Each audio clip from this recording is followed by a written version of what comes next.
सोने ने इस बार निवेशकों को तगड़ा या यूं कहें सबसे ज्यादा सोच से परे रिटर्न दिया तो गलत नहीं होगा।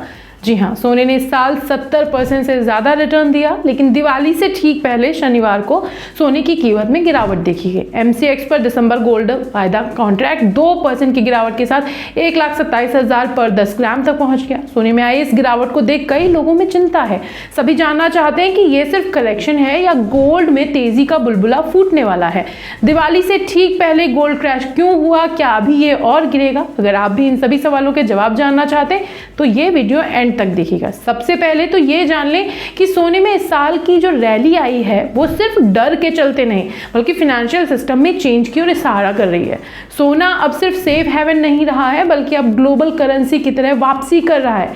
जी हाँ, अमेरिका और चीन के बीच ट्रेड टेंशन, डॉलर से दूर होती सेंट्रल बैंक्स की पॉलिसीज और लगातार बढ़ता जियोपॉलिटिकल रिस्क, इन सभी ने मिलकर गोल्ड को 2025 का सबसे हॉट एसेट बना दिया। अब सवाल उठता है कि सोने में गिरावट जो आई है क्या ये आगे भी जारी रह सकती? तो जवाब है हाँ, कुछ हालात बनने पर सोने में गिरावट की संभावना है। हम आपको पूरे 5 कारण देंगे जो सोने में गिरावट की वजह बन सकते हैं। सबसे पहला कारण है डॉलर की मजबूती। अगर आप नोटिस करें तो डॉलर इंडेक्स में इस साल 9% की गिरावट देखी गई है।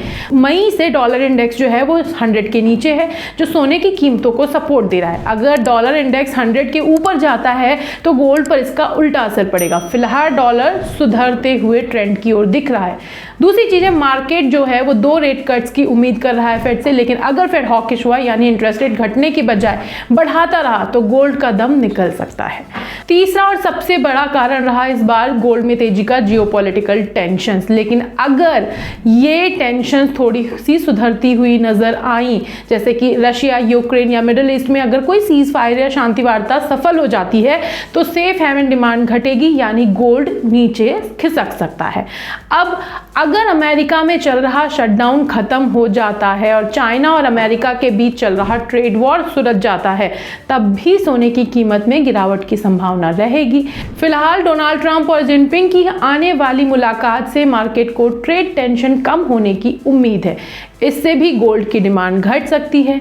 अमेरिका का शटडाउन जिसकी हमने बात की वो कैसे खत्म होगा, तो 5वीं कंडीशन इसी से जुड़ी है। अगर ट्रंप शटडाउन खत्म करने के लिए गोल्ड बेचने की कोशिश करते हैं, जो फिलहाल एक कयास है, लेकिन एक्सपर्ट्स का मानना है कि अगर ऐसा हुआ यानी यूएस में चल रहे फेडरल शटडाउन के दौरान अगर अमेरिका अपनी गोल्ड रिजर्व बेचने लगे तो ग्लोबल मार्केट में सप्लाई बढ़ जाएगी और भाव नीचे आ सकते हैं। हालांकि बड़ा सेल कर पाना इतना आसान नहीं है। वीडियो एंड करने से पहले हम यही कहना चाहेंगे कि वीडियो हम सिर्फ एजुकेशनल पर्पस से बना रहे हैं। किसी भी तरह का इन्वेस्टमेंट करने से पहले अपने सर्टिफाइड फाइनेंशियल एडवाइजर से कंसल्ट करें, उसके बाद ही कोई डिसीजन लें, क्योंकि मार्केट कंडीशंस आपको भी पता है कि हर पल बदलती रहती है। यहाँ तक वीडियो को देखने के लिए आपका बहुत बहुत शुक्रिया। कमेंट करके हमें ये ज़रूर बताएं कि आपको ये वीडियो कैसा लगा, साथ ही आप और किस तरह के टॉपिक्स पर हमारे वीडियोस देखना चाहते हैं, कौन से ऐसे एक्सपर्ट्स हैं जिनको आप इस चैनल पर देखना चाहते हैं, तो हम उन्हें आपके सामने लाने की कोशिश ज़रूर करेंगे। बाकी वीडियो एंड करने से पहले हैप्पी दिवाली।